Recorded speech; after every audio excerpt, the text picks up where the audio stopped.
Entitled Women of Today in their search for attention and validation find themselves on Highway 304, the Cheater's Highway. Exit 10 The Curse of 4B. Like many husbands, I married a woman that I loved irregardless of her imperfections.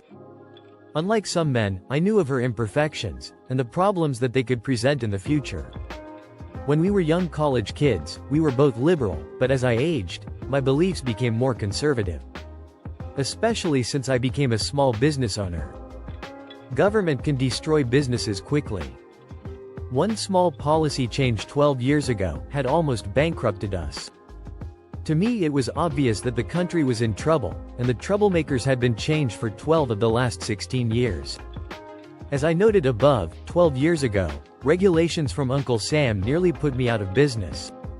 I had to terminate over half of my workforce. I had 39 happy employees and 47 unhappy ex-employees. At this time, my wife was one of those. She offered to go work for another business where her bestie, Amy, worked.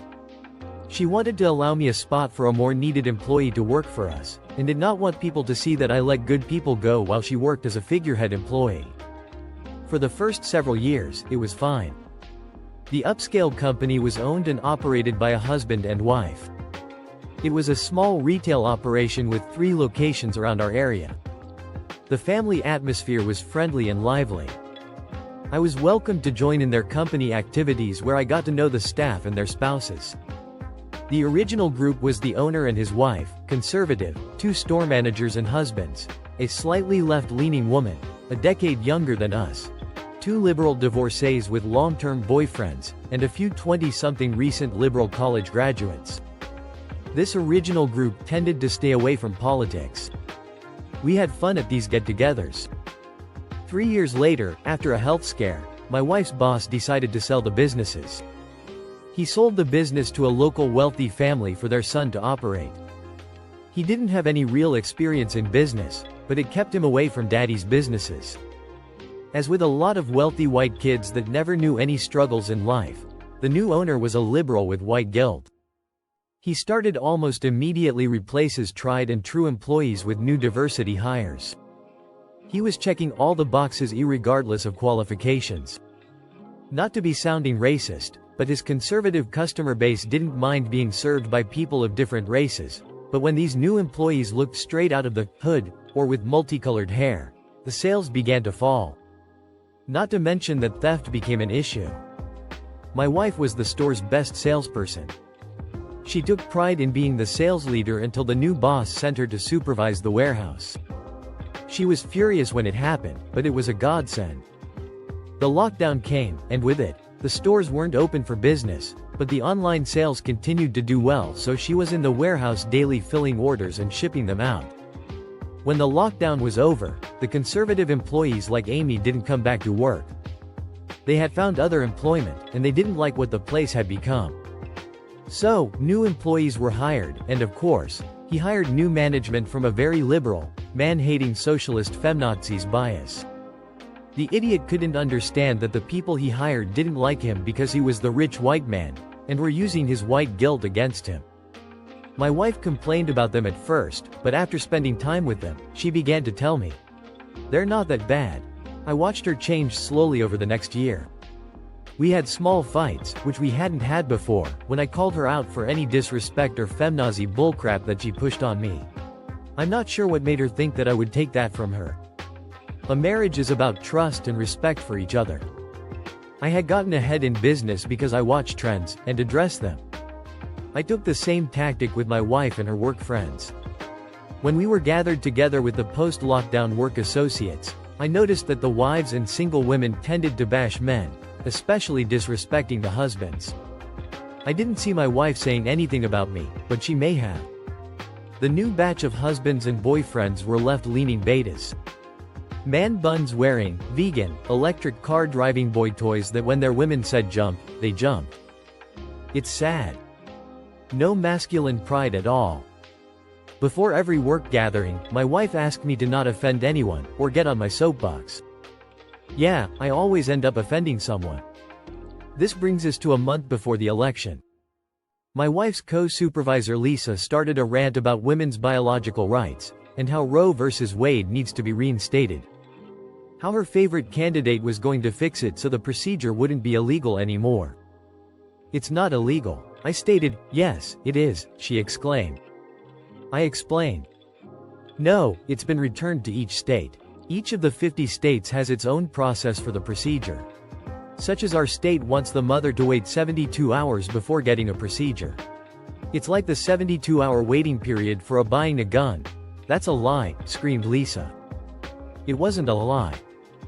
That was the law in our state concerning the procedure.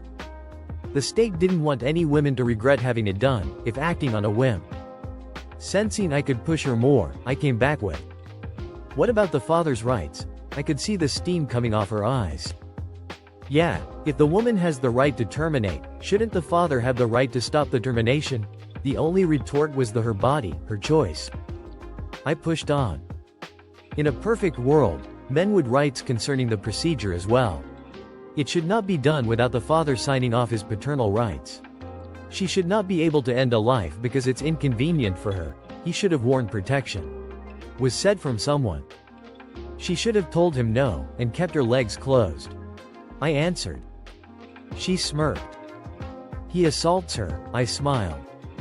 That's a different battle. That and incest are the exceptions. While we're debating men's rights versus women's rights. If a woman can terminate the issue, shouldn't the man be able to waive the issue of child support, especially if she has baby trapped him? Why should a man have to support a child that he didn't want? This started the battle. She screamed and shouted profanities at me. I remained calm. I wanted to punch her lights out, but I held back. I knew that I had sent Lisa up in flames. Her simp husband Johnny, yes, not with a Y, but an IE, never said a word. Sucks to be him. After another hour, I told the wife that I had enough craziness for one night, and let's go home. I was met with the feminazis telling me that I didn't own her, and she didn't have to leave with me. I retorted that she was my wife, and she had ridden with me, so she was coming home with me now. Looking at my wife, I could see that she had concern written on her face. She seemed to want to stay longer, but knew that I expected her to come with me. She professed to be tired, and she was ready to go home. In the car, she started in on me for being an asshole with her friends. Yeah, I'm an asshole for speaking my mind, but the women that you work with are bitches, and feminazis, especially Lisa. You used to have nice friends like Amy. She didn't answer, or argue with me. The ride home was very quiet. My wife told me that she wanted to host the election watch party at our house. I told her that was fine with me, but I knew that I should take care to protect us. These ultra-liberals wouldn't blink an eye if something happened to them that they could sue us over. Over the next 2 weeks, I ordered and installed a series of small unnoticeable cameras with audio both inside and outside the house set to record to the cloud. The front door has a Ring camera, so I started at the front hallway through the family room into the kitchen, the back hallway to the bedrooms, and finally the patio outside where the smokers will gather. The night went as I expected. The anger and contempt filled the room as the election results came in, and the drinking increased. I sat apart in my recliner reading while occasionally watching the results.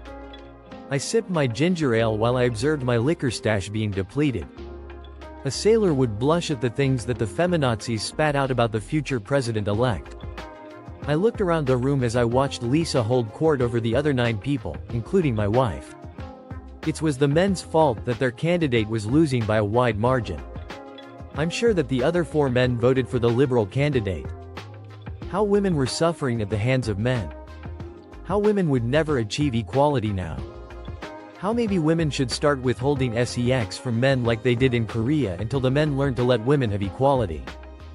It was after 11 p.m., and I had heard enough. I stood, and told her to settle down. In every election there are winners and losers. When it's your candidate that loses, then you work harder for the next 4 years and try again. That was not what she wanted to hear, and Lisa let me know that it was men like me that was the problem. What? Men that work hard and create jobs for people like her to be employed at? Men that take on the tax liabilities, and furnish paid time off for employees that do the bare minimum when at work. Those men? I asked. She walked up to me, and I looked down into her face, and she spat hatred at me. Women need equality, was her mantra. Looking into her hate-filled eyes, I said, you have equality, but you want domination of the male species. No, we don't. There's the wage gap. I stopped her. There's no wage gap, not anymore. On equal jobs and performance, the wage gap is minimum. But if you want to discuss equality in employment, then understand that women, the majority of women, chose to work in several lower-paid job categories like teaching, while men work in the trades, which women look down on as dirty jobs. Almost 100% of bricklayers are men. Women could apply for those jobs and learn the trade, but they don't. Women want air-conditioned jobs in offices and retail. That's not true. It is. You can Google it. I smiled. Is your home equal? I doubt it. I bet that Johnny does everything that his master wants. Probably helps you clean the house, and cooks most of the meals while you never help with outdoor chores. He cuts the grass in summer heat while you watch your shows in the cool house. Does he get intimacy when he wants it, or only when you decide that he has earned it? Lisa swung her right hand at my face to slap me. I easily caught it while shaking my head side to side. I'm not your simp. If you hit me, then I will give you some equality that you would not like. I turned to the door and waved my right hand. It's time for everyone to leave. You could have heard a pin drop, and as everyone gathered their things and left. As they left, I got a nod and smile from one of the men showing that he agreed with me, but the look that my wife was giving me said that she didn't agree. When I closed the door, she lit into me. How could I embarrass her in front of everyone, and she has to work with Lisa? Now it would be awkward every day. I asked my wife if she agreed with Lisa. She didn't answer. Do you want equality now? I asked. I walked around the room and started picking up the used glasses scattered around the room. You know, before you started working there, you were an intelligent woman that made her own choices and owned her choices if they went south. Over the last 2 years, you have been changing into one of them. A Lisa Jr., that is opinionated loud mouth that thinks she is better than everyone else. Looking down on hard-working people that you feel are beneath you. I see it whenever we go out. I thank the Lord that our kids are grown and out of the house and don't get to see this side of you. She didn't like what I said. Putting the last of the glasses into the sink, I turned toward her as she carried the stack of small plates to the kitchen counter. If it's equality that you want, then I'll make a deal with you. We will split everything equally. You will now pay half of the mortgage that I pay all of. Half of your car payment that I pay all of. Half of the insurance, electricity, gas, water, cable, internet, and groceries. She interrupted me. I don't make that kind of money. I nodded. Of course you do, but you spend it on clothes, nails, hair, cosmetics, lunches, etc., etc. Looking like I was thinking, I continued. If you find yourself short on money, then I can float you some money, if you can do certain things for me that you have relegated to obscurity or for special occasions like my birthday. You know what I'm talking about. The things that you stopped doing for me. Her look showed me that she knew.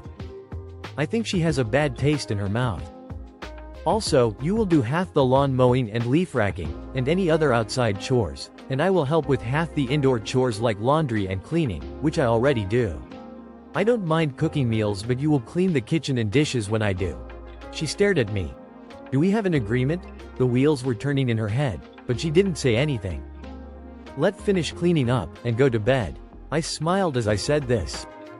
She nodded and we cleaned up the house together. Never asking each other anything as we did it. You see, when you've been married over 25 years, you know things.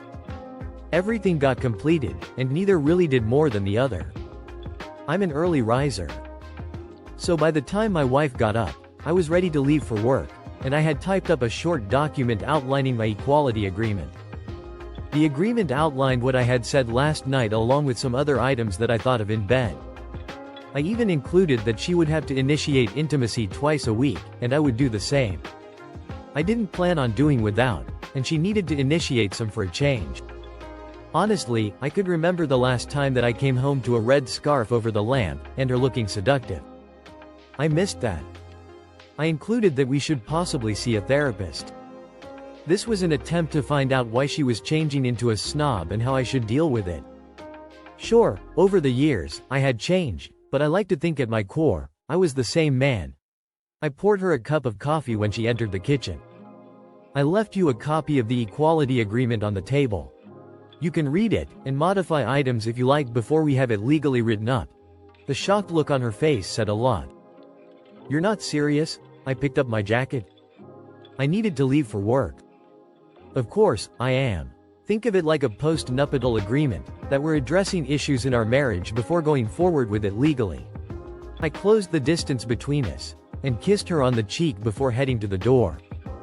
Have I changed that much? She asked as I opened the door. Yes, I replied as I closed the door behind me. Today was Wednesday, and the day after the country elected a new conservative president. My workers were excited because it felt like the economy would go back up. That meant more work for the business and better wages for my men and women that worked for me. I paid my best workers the best wages, and that's why I had men working for over 20 years with me. Wednesday was my wife's half day at work. In the warehouse, Mondays and Tuesday were busy from the weekend orders online, while Thursday, Friday, and Saturday were busy supplying the 2 stores. Yes, the owner had closed 1 retail store during the past year. My wife could not wait to get off work at 1 p.m., so she could get away from the constant bitching and moaning over the election. Nothing was getting done, at all. When I came in after 4:30 that afternoon, I found her sitting on the love seat sipping a red wine of some kind. The agreement was on the coffee table. I couldn't see any marks on it for revisions as I leaned in for a small kiss. I sat down beside her, and she swirled the wine around inside her glass. I didn't smell anything cooking, so I asked, "Where do you want to go for supper?" Her reply was, "Have I really changed that much?" "Yes," I answered. She turned to face me, and I turned to face her. "Just starting with this." I motioned to the wine glass. "You never drank wine before 2 years ago. You may not want to hear this, but you become more and more like those man-hating beaches. You complain all the time, which you rarely did before, even in the early years of our business, when things were hard. You only buy name-brand things when that used to be unimportant to you. You've become a snob." I saw a tear in her eye. "My guys used to like it when you came by, and sat and joked with them, but they don't anymore. They hardly ever ask about you anymore. You used to be a regular person like them, like me. You always remembered my employees' birthdays, and especially their children's birthdays, with small trinkets and gestures. In some ways, you were their other mother, like I've been the father that some of them never had." I clapped my hand on her left thigh, a couple of times. "I'll drive back to town, and get us some Chinese food for dinner." She nodded quietly. She loved those vegetables in Chinese food. I found her freshly showered with wet hair sitting in the kitchen when I got back with the food an hour later. She didn't say anything when I entered. As I unpacked the small paper containers, she spoke. "I've spent the afternoon thinking about what you said to me this morning." She paused. "About how much I've changed." She pulled up her knees against her chest as she continued. "I don't like it." She dropped her head against her knees with her wet hair cascading down. "I spent a lot of time reflecting today. I realized how much I was influenced by them. I didn't realize it, but I guess spending that much time with them, I slowly became more like them. I guess that I subconsciously want to be accepted by them. God, it's junior high all over again." I smiled as I dropped the takeout bags into the trash. I noticed the empty wine bottle in the trash. I supposed that she had finished the bottle during her self-reflections. I hate to be wasteful, but I poured out the rest of wine. I'm not going to drink it anymore. I really didn't like the taste. It had just become a routine thing to do so I could brag about what I had to drink the night before. That's so dumb of me. As I plated our dinner, I turned toward the table, and wife was standing behind me. With my arms extended holding our plates, she melded into me, holding me tight. The top of her head rested under my chin, where it allowed her wet hair to brush my chin. I smiled a smile that she could never see, especially as she said, "I don't like who I have become. You have no idea how ashamed that I feel right now, especially with the people who I may have hurt with mean remarks. I really do not like the job anymore, so I'm going to quit tomorrow. It's not worth it, especially how Lisa and the girls acted today. That place is too toxic." We disconnected, and I placed our plates onto the table. My wife sat down opposite me, and picked up her fork. "You would have loved to seen the chaos at work today. I was so glad it was my half day. I was the only one doing anything. Lisa had the water churned up. Girls were screaming and crying, wanting safe places. What's safer than work where it's almost all women? The two guys are not threat because they're gay. They're more woman than half of them. I laughed as I took a bite. She continued.